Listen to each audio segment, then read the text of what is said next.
Roberta Banaszak Gleiter, a chemical and aerospace engineer at the Aerospace Corporation in El Segundo, California, is someone who doesn't scare easily and dreams big.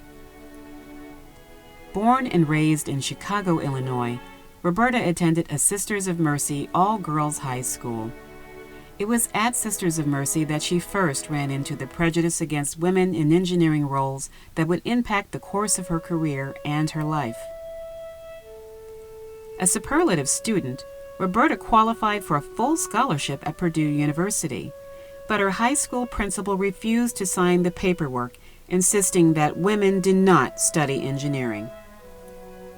Her father refused to accept this and cashed in his retirement fund to pay for Roberta's education at Purdue. At Purdue, one of Roberta's professors promised to fail her because she was taking up a seat that belongs to a man. Roberta did not let this stop her. She earned straight A's in the course, forcing the professor to pass her with a B. Even after she graduated with a degree in chemical engineering, Roberta still had to contend with anti-woman bias in the hiring environment. At a time when only 1 in 10,000 engineers was female, Roberta applied to company after company. Each one took one look at her or her first name on their applications and refused to interview her. Roberta changed her approach.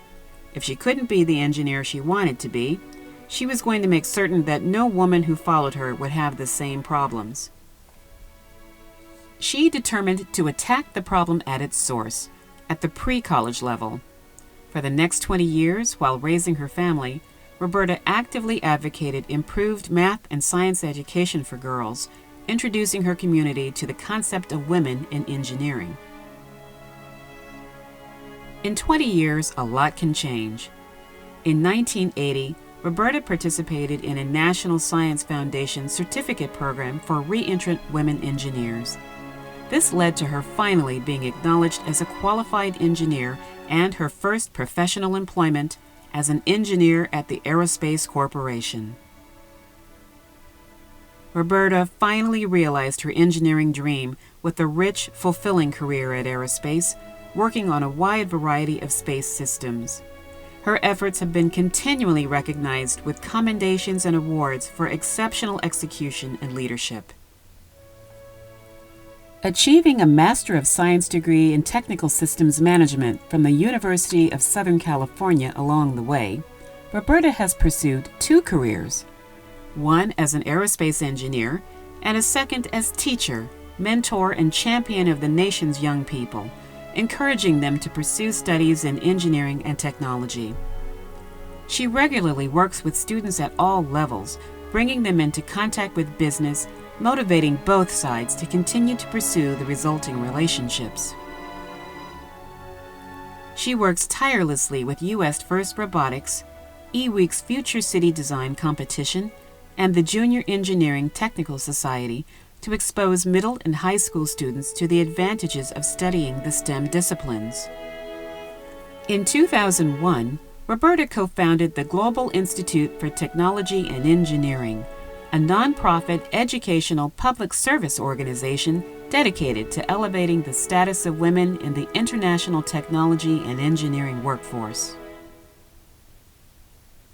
Roberta Banaszak Gleiter has devoted her entire career to fighting for the rights of women to be recognized as fully qualified participants in the fields of technology and engineering, earning the respect and admiration of colleagues, male and female, across the country.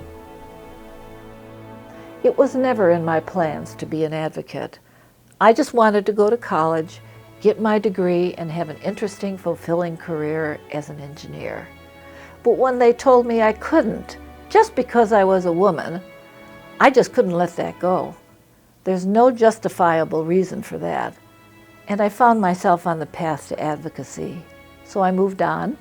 I moved on with my husband and 3 children, encouraging me to make a difference. They too understand that great engineering advances are made with inclusiveness and the minimizing of prejudicial attitudes. Especially since we live in a time where science, technology, engineering, and math are so essential to every aspect of our daily lives. I hope that someday the kind of work I do in support of women as engineers will no longer be necessary, that the world will be a place where the contributions and accomplishments of technical women are recognized and respected by all. I greatly admire the work that Women in Technology International has done in this regard, and am very honored to have been elected to their Hall of Fame. Thank you.